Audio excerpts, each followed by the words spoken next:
আসসালামু আলাইকুম ওয়া রাহমাতুল্লাহি ওয়া বারাকাতুহু। নাহমাদুহু ওয়া নাস্তাঈনুহু ওয়া নাস্তাগফিরুহু ওয়া নাউযু বিল্লাহি মিন শুরুরি আনফুসিনা মান ইয়াহদিহিল্লাহু ফালা মুদিল্লা লাহু ওয়া মান ইউদ্লিলহু ফালা হাদিয়া লাহু। ونشهد أن لا إله إلا الله وحده لا شريك له ونشهد أن محمدا عبده ورسوله. وقال تعالى في شأن حبيب إن الله وملائكته يصلون على النبي يا أيها الذين آمنوا صلوا عليه وسلموا تسليما. اللهم صل على محمد وعلى آل محمد كما صليت على إبراهيم وعلى آل إبراهيم إنك حميد مجيد. اللهم بارك على محمد وعلى آل محمد كما باركت على إبراهيم وعلى آل إبراهيم إنك حميد مجيد. সম্মানিত উপস্থিতি,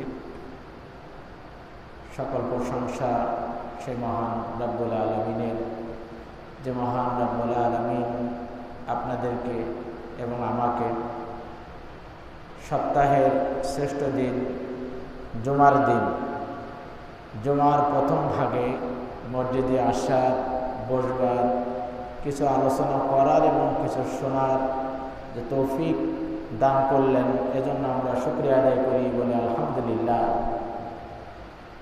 আমরা আরও শুকরিয়া আদায় করি যে মহান রব্বুল আলামিন আমাদের হায়াতকে আরও এক সপ্তাহ বাড়িয়ে দিয়ে বেশি বেশি করে নেক আমল করার তৌফিক দিলেন, এজন্য আমরা শুকরিয়া আদায় করি বলে আলহামদুলিল্লাহ। সম্মানিত উপস্থিতি, জিলকদ মাসের দ্বিতীয় জুমা, আমরা হজ সম্পর্কে আলোচনা করতেছিলাম। তো আমরা গত সপ্তাহে আমরা আলোচনা রেখে দিয়েছিলাম যেখানে, আজকে আমরা সেখান থেকে আলোচনা করব ইনশাআল্লাহ। তো রব্বুল আলামিন পৃথিবীর ভিতরে সর্বপ্রথম যে ঘরটা নির্মাণ করলেন, সেই ঘরটা ছিল কাবা শরীফ। এই কাবা শরীফের যে আরও কিছু নাম রয়েছে সেটা আমরা গত সপ্তাহে আলোচনা করেছিলাম, এবং এটার প্রথম সংস্কার ছিল ফেরেশতাদের মাধ্যমে, অর্থাৎ ফেরেশতাদের মাধ্যমে এটা তৈরি করা হয়েছিল। এরপরে দুই নম্বরে সংস্কার করেছিলেন হযরত আদম আলাইহিস সালাম।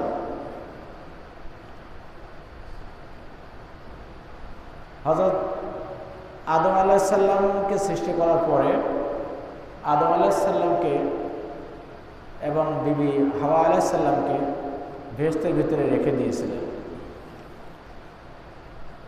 তো এটা লম্বা ঘটনা, এটা সাউন্ড কমাই দেন, এটা সাউন্ড। আমরা ওই লম্বা ঘটনায় যাব না, আমরা শুধু হজের সাথে আদম এবং হাওয়ার কি সম্পর্ক রয়েছে আমরা সেদিকে আলোচনা করব ইনশাআল্লাহ। তো আদম এবং হাওয়া আলাইহিস সালামকে রব্বুল আলামিন বেহেশতের ভিতরে রাখার পরে তাদেরকে একটা গাছের নিচে যেতে নিষেধ করেছিলেন, এবং সেই গাছটা ফলও খেতে নিষেধ করেছিলেন। কিন্তু শয়তান আদম আলাইহিস সালাম এবং হাওয়া আলাইহিস সালামকে বললেন যে দেখো, আমি কিন্তু এই গাছের ফল খাইনি, এজন্য আমি ভেস্তে থাকতে পারলাম না। তোমরা যদি এটার ফল না খাও তাহলে তোমরাও কিন্তু এই ভেস্তে থাকতে পারবে না। এভাবে তাদেরকে উল্টা বুঝিয়ে ওই গাছের ফল তাদেরকে খাওয়ালো। তো গাছের ফল খাওয়ানোর পরে স্বাভাবিকভাবে তাদের শরীরে যে পোশাক ছিল, ভেস্তে পোশাক, সেটা খুলে গেল। খুলে যাওয়ার পরে তারা গাছের লতাপাতা দিয়ে তারা তাদের লজ্জাস্থানকে ঢেকে রাখে। তো এরপর তারা আল্লাহর কাছে কান্নাকাটি শুরু করে দিল। তখন রাব্বুল আলামিন বললেন যে তোমরা তো আমার নিষেধ অমান্য করছো, তোমরা আর এই ভেস্তে থাকতে পারবা না। তখন হযরত আদম আলাইহিস সালামকে দুনিয়ায় শ্রীলঙ্কায় পাঠিয়ে দিয়েছিলেন। শ্রীলঙ্কা, বর্তমান যেখানে শ্রীলঙ্কা, ওখানে। আর হাওয়া আলাইহিস সালামকে জেদ্দায়, জাদ্দুন, জাদ্দুন থেকে জেদ্দার নামকরণ হয়েছে। জাদ্দুন মানে হচ্ছে দাদি। সেই হাওয়া আলাইহিস সালাম নাম অনুসারে আজ সেখানে নামকরণ করা হয়েছে জেদ্দা। তো দুইজন দীর্ঘদিন কান্নাকাটি করলেন। দীর্ঘদিন বলতে তাফসিরে আসছে যে 350 বছর। 350 বছর কান্নাকাটি করার পরে তাদেরকে যেখানে একত্রিত করেছিলেন সেই জায়গাটার নাম হচ্ছে আরাফার ময়দান। আমাদের হাজিরা সেখানে যায়, সেই আরাফার ময়দানে কিন্তু অবস্থান করতে হয়। এটা হজের কার্যক্রমের মধ্যে ওখানে অবস্থান করাটা হচ্ছে ফরজ। কিন্তু কেন এই জায়গায় অবস্থান করতে হয় এর একটু কারণ এখানে ব্যাখ্যা করছি আমি। যে আদম এবং হাওয়া আলাইহিস সালামকে রাব্বুল আলামিন যখন এক জায়গায় করলেন, তখন ওনারা এক জায়গায় হয়ে ওনারা ওই যে দীর্ঘদিন পরে এক জায়গায় হয়েছেন, একত্রিত হয়েছেন, কিন্তু নিজেদের ভিতরে কোনো প্রেম বা ভালোবাসা প্রকাশ না করে আদম এবং হাওয়া আলাইহিস সালাম সারা রাত ওই আরাফার ময়দানে, ওই খোলা ময়দানে তারা আল্লাহর কাছে কান্নাকাটি করছিলেন। তো আল্লাহর কাছে কান্নাকাটি করার পরে রাব্বুল আলামিনের কাছে এটা খুব পছন্দ হলো। তখন রাব্বুল আলামিন তাদের ওই কান্নাকাটির স্মরণে এটাকে ধরে রাখার জন্য আমাদের মাঝে এটা যাতে কিয়ামত পর্যন্ত থাকে, এজন্য কিয়ামত পর্যন্ত যত হাজি হজ করতে যাবে এই আরাফার ময়দানে যদি অবস্থান না করে তাহলে হজ হবে না। এই আরাফার ময়দানে অবস্থান করা হচ্ছে ফরজ। তো এরপরে তারা আদম আলাইহিস সালাম, হাওয়া আলাইহিস সালাম এই যে ঘর বাইতুল্লাহ কাবা শরীফকে সংস্কার করলেন, পুনরায় সংস্কার করলেন। সংস্কার করার পর এরপর আদম আলাইহিস সালাম চলে গেলেন। তৃতীয় যিনি এটা সংস্কার করলেন তিনি হলেন আদম আলাইহিস সালামের সন্তান হযরত শীস আলাইহিস সালাম।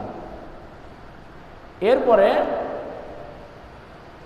হযরত নূহ আলাইহিস সালামের মহাপ্লাবন যখন হলো, তখন পৃথিবীর সব কিছু ধ্বংস হয়ে গেল, কোনো কিছুই আর পৃথিবীতে অবশিষ্ট রইল না। সেই সময় রাব্বুল আলামিন এই কাবা শরীফকে চতুর্থ আসমানে উঠিয়ে নিয়েছিলেন। রাব্বুল আলামিন দুনিয়াতে 1,24,000, মতান্তরে 2,24,000 পয়গম্বর পাঠিয়েছেন। এক বর্ণনায় 1,24,000 পয়গম্বর নবী রাসূল, এবং অন্য একটা বর্ণনায় 2,24,000 পয়গম্বর এই পৃথিবীতে রাব্বুল আলামিন পাঠিয়েছিলেন। এবং মাত্র 2 জন পয়গম্বর ছাড়া বাকি সব পয়গম্বর এই কাবা শরীফ জিয়ারত করেছিলেন। সে 2 জন কারা? সেই 2 জনের একজন হচ্ছে হযরত হুদ আলাইহিস সালাম এবং একজন হচ্ছে হযরত সালেহ আলাইহিস সালাম। কেননা এই হুদ আলাইহিস সালাম এবং সালেহ আলাইহিস সালাম যখন পৃথিবীতে ছিলেন তখন তাদের জাতিরা মানে তাদেরকে এত নির্যাতন করেছে বা এত তারা খারাপ ছিল যে তাদের জাতিদের তারা দাওয়াত দিতে দিতে তারা আর এই দুইজন জিয়ারাত করতে পারে নাই, এক বর্ণনায় আসছে। এবং আরেক বর্ণনায় আসছে যে তারা কাবা শরীফ জিয়ারাত করেছেন ঠিকই, কিন্তু অনুমান করে, কেননা নূহ আলাইহিস সালামের মহাপ্লাবনে যখন ধ্বংস হয়ে গেছিল তখন ওনারা ওইটা তো আর ওখানে পায় নাই। এখন এখানে নূহ আলাইহিস সালামের সম্পর্কে একটু আলোচনা করা দরকার, যেটা এই কাবার সাথে সম্পর্ক। হযরত নূহ আলাইহিস সালাম তার জাতিকে ৯৫০ বছর দাওয়াত দিয়েছিলেন, কিন্তু তারপরেও তার জাতিরা তাকে মান্য করে নাই, তার কথা শোনে নাই। বরং নূহ আলাইহিস সালামকে যখনই তারা দেখতো, তারা নূহ আলাইহিস সালাম থেকে তারা পালিয়ে বেড়াতো। তো এরকম অবস্থা চলতে চলতে হযরত নূহ আলাইহিস সালাম একদিন আল্লাহর কাছে দোয়া করলেন যে, আল্লাহ, এই জাতি তো আমার কথা আর শুনছে না, এই জাতিকে তুমি ধ্বংস করে দাও। আল্লাহ নূহ আলাইহিস সালামকে বলল যে, কেন ধ্বংস করে দিব? বলল, ধ্বংস এই জন্য আমি কামনা করছি যে এরা তো আমার দাওয়াত এরা নিল না, তোমাকে এরা তো মানছে না, এবং এরা বংশধর যারা আসবে তারাও তো তোমাকে মানবে না, এজন্য তুমি এদেরকে ধ্বংস করে দাও। আল্লাহ রাব্বুল আলামিন হযরত নূহ আলাইহিস সালামের দোয়া কবুল করলেন। কবুল করার পরে আল্লাহ রাব্বুল আলামিন নূহ আলাইহিস সালামকে বললেন যে, ধ্বংস তো আমি করব, কিন্তু ধ্বংস করার তো একটা সিস্টেম লাগবে, একটা সিস্টেম অনুযায়ী আমি ধ্বংস করব। তখন রাব্বুল আলামিন নূহ আলাইহিস সালামকে একটা নৌকা তৈরি করতে বললেন, একটা নৌকা, একটা জাহাজ বানাতে বললেন। নূহ আলাইহিস সালাম আল্লাহকে বলল যে, আমি তক্তা পাবো, আমি কিভাবে গাছ পাবো, আমি কিভাবে তৈরি করব। তখন নূহ আলাইহিস সালামকে জিবরাইল আলাইহিস সালামের মাধ্যমে একটা গাছ দেওয়া হলো। এক বর্ণনায় আসছে এই গাছটা বড় হতে 20 বছর লাগছিল, আরেক বর্ণনায় আসছে 40 বছর, আরেক বর্ণনায় আসছে 100 বছর। কিন্তু বেশিরভাগ তাফসীরকারক এই 40 বছরের কথা বলেছেন। 40 বছরের মধ্যে গাছটা বড় হয়ে গেল, এই গাছ দিয়ে তক্তা তৈরি করা হলো। তক্তা তৈরি করার পর জাহাজ বানানো হলো। জিবরাইল ফেরেশতা নূহ আলাইহিস সালামের সাথে সবসময় সাথে ছিল, সাথে থেকে এটা তৈরি করলো। এই জাহাজটা 3টি তলায় বিভক্ত ছিল, 1 তলা, 2 তলা এবং 3 তলা বিশিষ্ট জাহাজ তৈরি করা হলো। জাহাজ তৈরি করার পরে এবার নূহ আলাইহিস সালামকে আল্লাহ রাব্বুল আলামিন বলল যে, এমন একটা সময় আসবে যে সময় তুমি এই জাহাজের সামনে যাই দাঁড়িয়ে থাকবা। তো জাহাজের মাথায় যে দাঁড়ানোর পরে উনুন থেকে, অর্থাৎ এই যে আমাদের মা বোনরা যে চুলায় রান্না করে, এই চুলার নিচ থেকে পানি ওঠা শুরু করলো এবং আকাশ ভেঙে পানি পড়া শুরু হয়ে গেল। এই পানি হতে হতে হতে হতে এমন পরিমাণে পানি বাড়লো যে পাহাড়ের উপরেও 15 হাত পানি উঠে গেল। এবং বাইবেলের ভিতরে আসছে যে পাহাড়ের উপরেও 600 হাত পানি উঠল, এটা বাইবেলের ভিতরে আসছে। আর নূহ আলাইহিস সালামের বর্ণনায় আসছে যে 15 হাত পাহাড়ের উপরেও। তাহলে কি পরিমাণ পানি হলো এখন চিন্তা করলেন। তো এই প্লাবন শুরুর আগে রাব্বুল আলামিন নূহ আলাইহিস সালামকে বললেন যে, তুমি প্রত্যেক এই দুনিয়ার পরে যত জীবজন্তু আছে প্রত্যেক প্রকার থেকে তুমি একটা পুরুষ এবং একটা মহিলা এইভাবে জাহাজে তুলতে বলল। তখন নূহ আলাইহিস সালাম বললেন যে, ইয়া রাব্বুল আলামিন, আমি তো মানুষদের মধ্যে আমি পুরুষ মহিলা আমি চিনব, কিন্তু আমি জীবজন্তুর ভিতরেও আমি পুরুষ মহিলা আমি কিভাবে চিনব?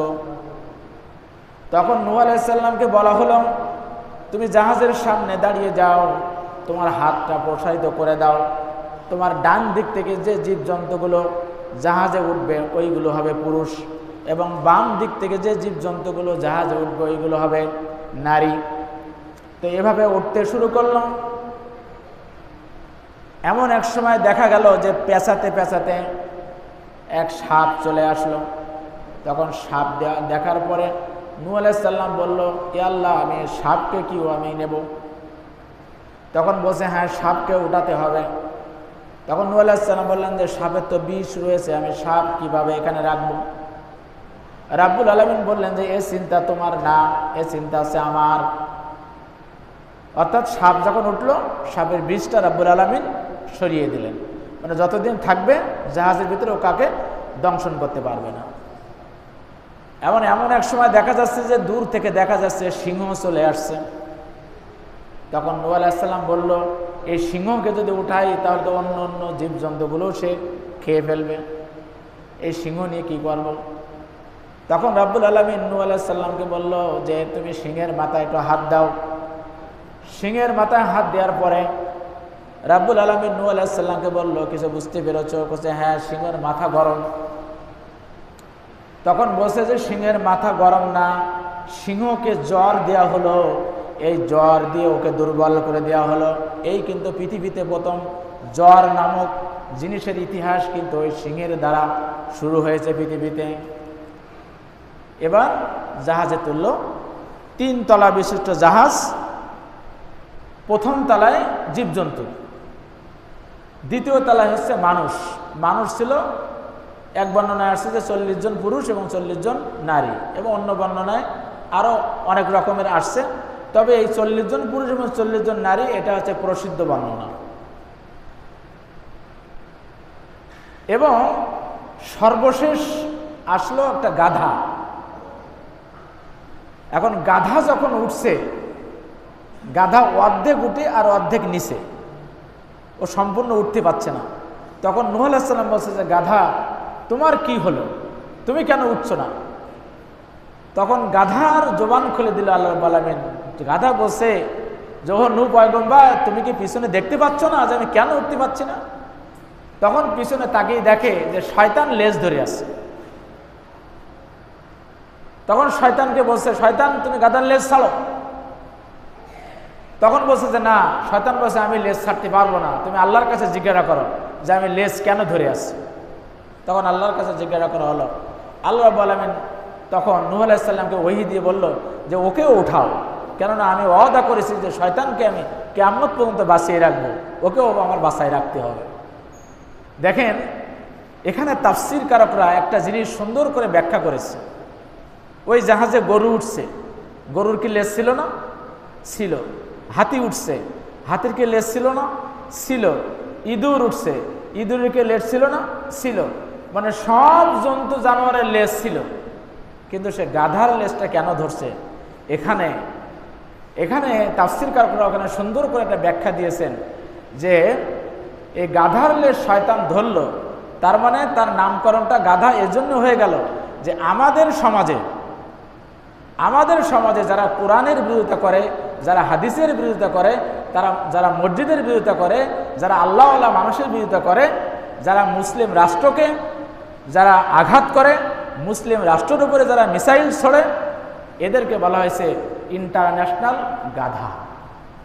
তাফসীর এভাবে লিখছে যে এরা হলো আন্তর্জাতিক গাধা, এজন্য এরা এই কাজগুলো করে। যাই হোক, এই সবাইকে যখন, আর 3 তলায় ছিল হচ্ছে পশু পাখি।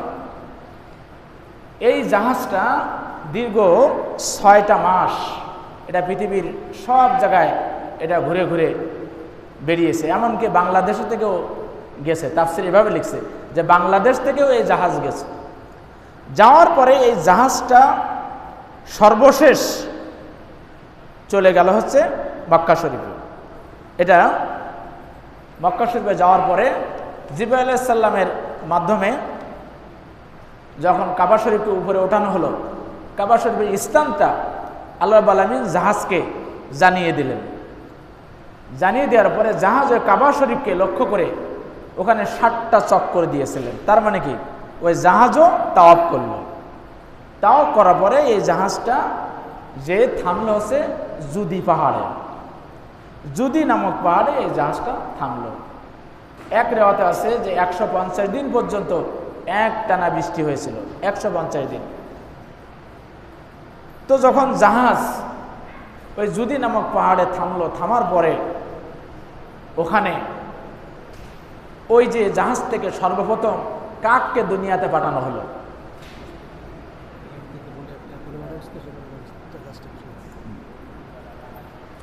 কাকে পাঠানো হলো দুনিয়ায়, যে দুনিয়ার অবস্থা জানার জন্য, যে শুকাইছে কিনা।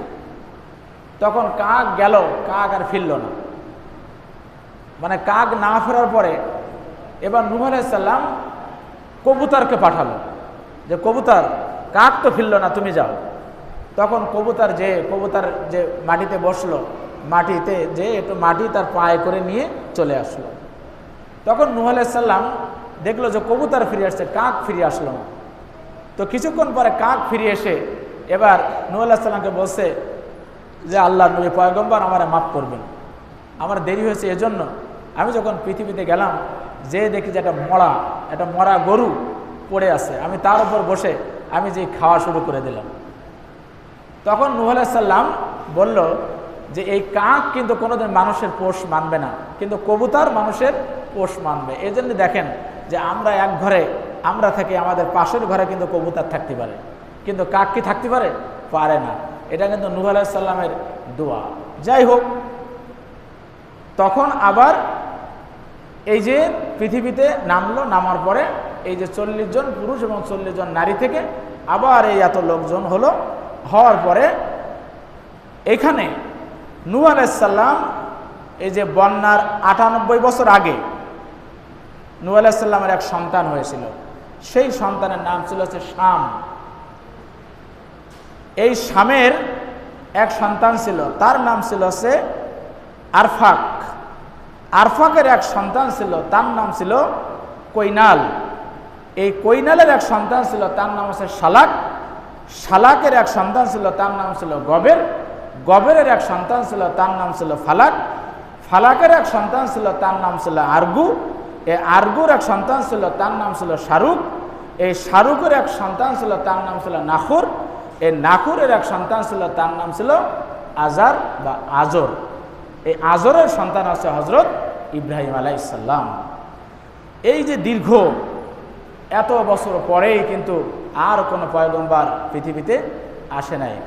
প্রায় 450 বছর পরে ইব্রাহিম আলাইহিস সালাম এই দুনিয়াতে যখন আসলেন, তখন ইব্রাহিম আলাইহিস সালামের ঘটনা তো আবার অনেক বড়, ওদিকে আমি যাব না, শুধু হজের সাথে যেটা সম্পর্কিত সেটা আমি বলবো। এবার ইব্রাহিম আলাইহিস সালাম বিয়ে করলেন। বিয়ে করার পরে ইব্রাহিম আলাইহিস সালামের স্ত্রী ছিল দুনিয়ায় হাওয়া আলাইহিস সালামের পরে সবচেয়ে সুন্দরী নারী ছিল হযরত সারা আলাইহিস সালাম, ইব্রাহিম আলাইহিস সালামের স্ত্রী। এই সারাকে নিয়ে হযরত ইব্রাহিম আলাইহিস সালাম মিশরে রওনা দিচ্ছিলেন, ফিলিস্তিন থেকে মিশরে রওনা দিচ্ছিলেন। তো মিশরে রওনা দেওয়ার পরে যে মিশরের তখন যে তৎকালীন বাদশা ছিল, এই বাদশা ছিল হচ্ছে বেশি ভালো না, অর্থাৎ তার চরিত্র ভালো না। এই ঘটনা আমি গত জমায় বলছিলাম, এজন্য আজকে আর ওদিকে আমি যাব না। এই সাহারার সাথে এই বাদশার যে ঘটনা ঘটলো, এটা ইব্রাহিম আলাইহিস সালামকে আল্লাহ রাব্বুল আলামিন তার নামাজে দাঁড়িয়ে যখন ইব্রাহিম আলাইহিস সালাম দোয়া করলেন, সরাসরি ওই বাদশার একদম গোপন কুঠুরি পর্যন্ত তার দৃষ্টিশক্তিকে আল্লাহ রাব্বুল আলামিন বাড়িয়ে দিয়েছিলেন। তো বাড়িয়ে দেওয়ার পরে সারার সাথে কি ঘটনা ঘটছিল, এটা ইব্রাহিম আলাইহিস সালামকে আল্লাহ রাব্বুল আলামিন দেখিয়ে দিয়েছিলেন। এখান থেকেও আমাদের একটা শিক্ষা নেওয়া দরকার। সেটা হচ্ছে যে নবী রাসূলরা যদি কোনো পেরেশানিতে পড়তেন, তখন তারা নামাজে দাঁড়িয়ে যেতেন। আমরাও ওই নবী রাসূল থেকে শিক্ষা গ্রহণ করি কি, যে আমরা যদি কোনো পেরেশানিতে পড়ে যাই, তখন আমরাও নামাজে দাঁড়িয়ে যাব। তো যখন সাহারাকে যখন ওই বাদশা ফেরত দিল, তখন এই বাদশার কোনো রেওয়াতে আসছে একটা তার বাদী ছিল, আর কোনো রেওয়াতে আসছে তার কন্যা হাজেরাকে দিয়ে দিলেন। তো হাজেরাকে দিয়ে দেওয়ার পরে এই হাজেরাকে নিয়ে ইব্রাহিম আলাইহিস সালামের কাছে যখন সারা আসলেন, তখন ইব্রাহিম নবীকে এই হাজেরাকে বিবাহ করতে বললেন। তো বিবাহ করার পর কিছুদিন পর এই বিবি হাজেরার গর্ভে সন্তান আসলো। তো যখনই হাজেরার গর্ভে সন্তান আসলো, স্বাভাবিকভাবে দেখেন যাদের 2 স্ত্রী আছে তারা কিন্তু কিছুটা জানেন, এটা নবীদের বেলাও ঘটছে।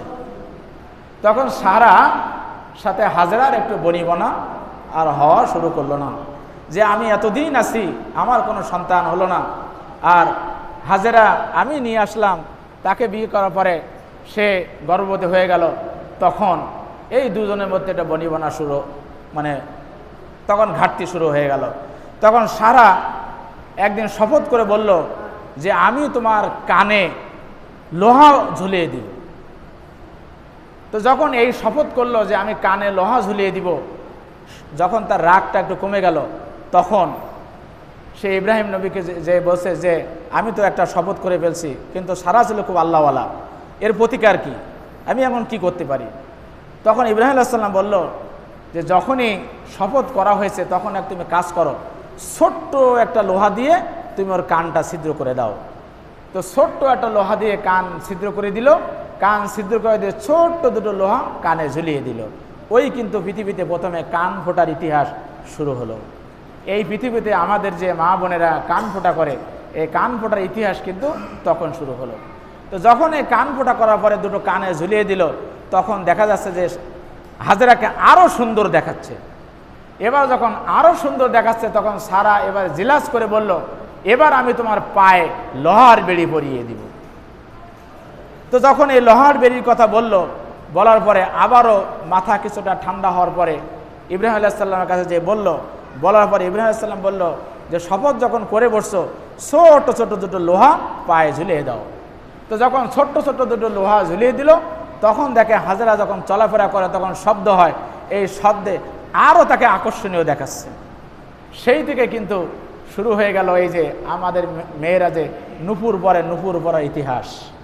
কিন্তু এখানে কিন্তু একটা মশলা আছে, আপনারা তাহলে আবার ভাববেন না তাহলে কি নুপুর পরা কি সবার জন্য জায়েজ? না, নুপুর পরা তখনই জায়েজ হবে যাদেরকে বিবাহ করা জায়েজ নেই, তাদের সামনে নুপুর পরা যাবে।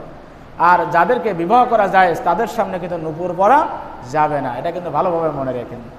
যাই হোক, এই নুপুর পরা ইতিহাস তখন থেকে শুরু হলো। এরপরে কিছুদিন পরে যখন সন্তান প্রসব হলো, হযরত ইসমাঈল আলাইহিস সালামের জন্ম হলো, তখন সারা বলল যে এদেরকে এখানে রাখা যাবে না। এবার ইব্রাহিম আলাইহিস সালাম চিন্তায় পড়ে গেল যে এই এত বছর বয়সে আমার একটা সন্তান হলো, আমি কি করে এদেরকে আমি অন্য জায়গায় আমি রেখে আসবো? আল্লাহ রাব্বুল আলামিন তখন ওহী নাজিল করলেন যে আল্লাহ রাব্বুল আলামিন ইব্রাহিমকে জ্বালিয়ে দিলেন, তোমার স্ত্রী যা বলছে তুমি তাই করো। তখন কি করলো, কিছু পানি, অল্প কিছু পানি এবং কিছু খেজুর নিয়ে উটকে ইলহাম করে দেওয়া হলো। মানে দুটো উটকে আল্লাহ রাব্বুল আলামিন ইলহাম করে দিয়েছিলেন, তার একটা হচ্ছে এই ইব্রাহিম আলাইহিস সালামের উট, আর একটা হচ্ছে হযরত মুহাম্মদ সাল্লাল্লাহু আলাইহি সাল্লামের উট। যখন হযরত মুহাম্মদ সাল্লাল্লাহু আলাইহি সাল্লাম হিজরত করে মদিনায় গিয়েছিলেন, যে মদিনায় কোথায় যে থামবে এটা উটকে আল্লাহ রাব্বুল আলামিন বলে দিয়েছিলেন। এই ইব্রাহিম আলাইহিস সালামের উটকেও আল্লাহ রাব্বুল আলামিন বলে দিয়েছিলেন। এখন উট আস্তে আস্তে যেতে চলে গেলেন এই যে বর্তমান যেখানে কাবা শরীফ, এই কাবা শরীফ তখন ছিল এখানে মরুভূমি, ধুধ মরুভূমি। কিন্তু হাদিসের ভিতরে এসেছে যে বুখারী শরীফের হাদিস, এটা হচ্ছে 3365 নম্বর হাদিস। এখানে এসেছে যে সেখানে একটা গাছও ছিল, একটা গাছের তলায় রেখে দেওয়া হয়েছিল। কিন্তু অধিকাংশ ইতিহাস থেকে পাওয়া যায় যে কোনো গাছ ছিল না, সেখানে ছিল ধুধু মরুভূমি। এই ধুধু মরুভূমিতে যখন রাখার পরে ইব্রাহিম আলাইহিস সালাম আর নিচে নামলেন না, ঘোড়ার পিঠেই দাঁড়িয়ে উটের পিঠেই থাকলেন ইব্রাহিম আলাইহিস সালাম। তখন বিবি হাজেরা ইব্রাহিম আলাইহিস সালামকে বলছেন যে আপনি শুধু এটুকুই বলে যান যে আমাদেরকে এখানে যে রেখে যাচ্ছেন এটা কি আপনার ইচ্ছা নাকি আপনার বিবির ইচ্ছা নাকি এটা আল্লাহর ইচ্ছা? তখন ইব্রাহিম আলাইহিস সালাম মুখে কোনো কথা না বলে আঙ্গুল উপরে তুলে দিলেন। যখন আঙ্গুল উপরে তুলে দিলেন তখন বিবি হাজেরা দেখেন কত ঈমান, তার ঈমানের কত জোর। তখন উনি বলছে আল্লাহ যখন এখানে আমাদেরকে থাকতে বলেছেন, তাহলে আপনি যদি কোনো দিনও আমাদের দেখতে না আসেন, তাহলে আমার আল্লাহ আমাকে এবং আমার এই ছোট্ট সন্তানকে দেখবেন। তো এই বলার পরে ইব্রাহিম আলাইহিস সালাম যখন চলে গেলেন, ইব্রাহিম আলাইহিস সালাম আর পিছনে ফিরলেন না, কারণ পিছনে ফিরলে সন্তানের প্রতি, স্ত্রীর প্রতি মায়া হতে পারে, উনি আর ফিরলেন না। ফিরে না আসার পরে উনি অনেক দূর চলে গেলেন। অনেক দূর চলে যাওয়ার পরে এবার উনি আল্লাহর কাছে দুহাত তুলে এভাবে দোয়া করলেন।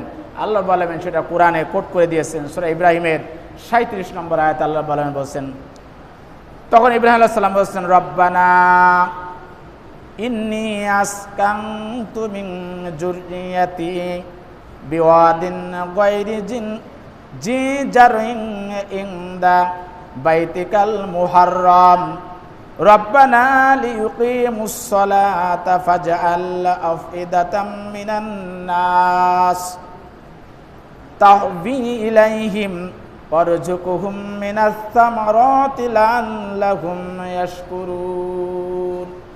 তখন ইব্রাহিম আলাইহিস সালাম দোয়া করলেন যে রব্বানা, হে আমার রব, হে আমার প্রতিপালক, ইন্নী আসকানতু মিন যুররিয়াতি, আমি আমার বংশধরদের কিছু অংশ তোমার এখানে এই মরুভূমিতে আমি রেখে গেলাম, এই উপত্যকায় যেখানে কোনো চাষযোগ্য কিছুই নাই, এই যে সম্মানিত ঘরের কাছে এখানে রেখে গেলাম। রব্বানা, হে আমার রব, তোমার কাছে আমি বলছি তুমি আমার এই সন্তানকে দিয়ে লিউকিমাস সালাত, তুমি নামাজ কায়েম করাবা। ফাজআল আফইদাতা মিনান নাস, এবং কিছু মানুষের হৃদয়কে আপনি এমনভাবে তাদের দিকে ঝুঁকিয়ে দিন তারা যেন এখানে আসে। আর কি করে? ওয়ারযুকহুম মিনাস সামারাত, এবং ফল ফলাতে দিয়ে এদেরকে খাবার ব্যবস্থা করুন। লাআল্লাহুম ইয়াশকুরুন, যাতে করে এরা কৃতজ্ঞতা প্রকাশ করতে পারে। যাই হোক, এখন যারা হজ করতে গেছেন বা যারা যাবেন তারা নিশ্চয় দেখছেন যে ওই মক্কা শরীফে মানে এমন কোনো ফল নাই যা পাওয়া যায় না। এটা কিন্তু ইব্রাহিম আলাইহিস সালামের দোয়ার বরকত। আমরা এর বাকি আলোচনা ইনশাল্লাহ